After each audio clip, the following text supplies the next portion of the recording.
पूरी दुनिया कोरोना महामारी से उभर ही रही थी कि इसी बीच चीन में ह्यूमन मेटान्यूमोवायरस यानी कि HMPV के कारण फिर से कोविड-19 के पीक जैसे हालात बनने लगे हैं। अस्पतालों और शमशान में बढ़ती भीड़ की खबरें और सोशल मीडिया पर वायरल हो रहे वीडियोस ने दुनिया भर की नींद उड़ा दी है। वैसे तो ह्यूमन मेटान्यूमोवायरस कोई नया वायरस नहीं है, हालांकि जैसी इसकी प्रकृति और संक्रमकता देखी जा रही है, कई रिपोर्ट्स यहां तक कहने लगे हैं कि अगर संक्रमण को कंट्रोल ना किया गया तो ये 5 साल में एक और वैश्विक महामारी का कारण बन सकता है। 20-25 दिनों के भीतर ही HMPV ने चीन सहित दुनिया भर के स्वास्थ्य एजेंसियों की नींद उड़ा दी है।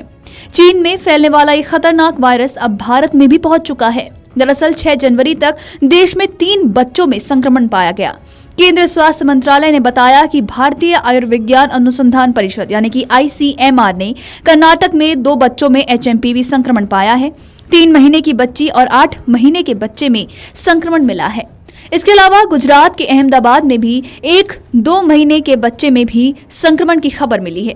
HMPV के वैश्विक खतरे को देखते हुए स्वास्थ्य विशेषज्ञों ने सभी लोगों को इससे बचाव के लिए उपाय करते रहने की सलाह दी है। आपको बता दें कि ह्यूमन मेटान्यूमोवायरस के बढ़ते खतरों के बीच इस वायरस के बारे में समझने के लिए अमर उजाला ने अमेरिकी फिजिशियन डॉक्टर रविंद्र गोडसे से बातचीत की। अमेरिका में HMPV संक्रमितों का इलाज कर रहे डॉक्टर रविंद्र बताते हैं कि ये बहुत गंभीर रोग वाला वायरस नहीं है। इससे ज्यादातर संक्रमितों में फ्लू जैसे लक्षण होते हैं। कुछ लोगों में इसके कारण अस्थमा या फिर ब्रोंकाइटिस के मामले भी ट्रिगर हो सकते हैं। ये वायरस ज्यादातर कम उम्र के बच्चों और बुजुर्गों या फिर कम इम्यूनिटी वाले को शिकार बनाता है। डॉक्टर कहते हैं कि जैसे कोरोना वायरस में म्यूटेशन के बाद 2019-20 में नोवेल कोरोना वायरस आया और दुनिया भर में तबाही मचाई। माना जा रहा है कि MHPV में भी कुछ बदलाव हुए हैं, पर इसके ज्यादा खतरनाक साबित होने का डर फिलहाल नहीं है। डॉक्टर रविंद्र गोडसे आगे बताते हैं कि HMPV कोई नया वायरस नहीं है। ये दुनिया भर में 60 साल से अधिक समय से है और पिछले करीब 25 साल से हम सभी इसके बारे में जानते हैं। ह्यूमन मेटान्यूमोवायरस को समझने के लिए पहले जानना होगा कि वायरस 2 प्रकार के होते हैं, DNA और RNA। Human metapneumovirus RNA virus है। DNA वायरस स्थिर होते हैं, मतलब इनमें कोई बदलाव नहीं होता, तो वहीं RNA वायरस में म्यूटेशन होता रहता है। डॉक्टर रविंद्र कहते हैं कि अभी तक की प्रकृति या रोगियों को देखते हुए इतना समझ जा रहा है कि ये कोविड जैसे मुसीबतों का कारण तो नहीं बनने वाला है। हालांकि अभी HMPV के नए म्यूटेशनों पर विस्तृत अध्ययन की रिपोर्ट का इंतजार भी है।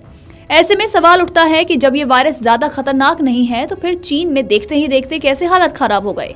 तो इस बारे में डॉक्टर बताते हैं कि चीन में ह्यूमन मेटान्यूमोवायरस के बढ़ने और बड़ी संख्या में लोगों को प्रभावित करने का मुख्य कारण वहां कोविड के दौरान लागू की गई जीरो कोविड पॉलिसी है।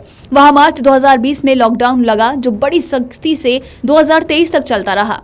इस दौरान जन्म लेने वाले बच्चे ना तो स्कूल गए और ना ही उनका दूसरे लोगों से मिलना जुलना या संपर्क हुआ, और यही वजह रही कि ऐसे बच्चों में प्राकृतिक इम्यूनिटी विकसित ही नहीं हो पाई।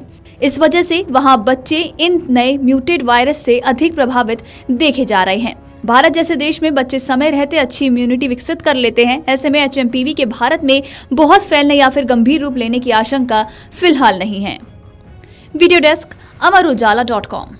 अमर उजाला जीवांजलि के सारथी की मदद लें और महाकुंभ में स्नान जरूर करें।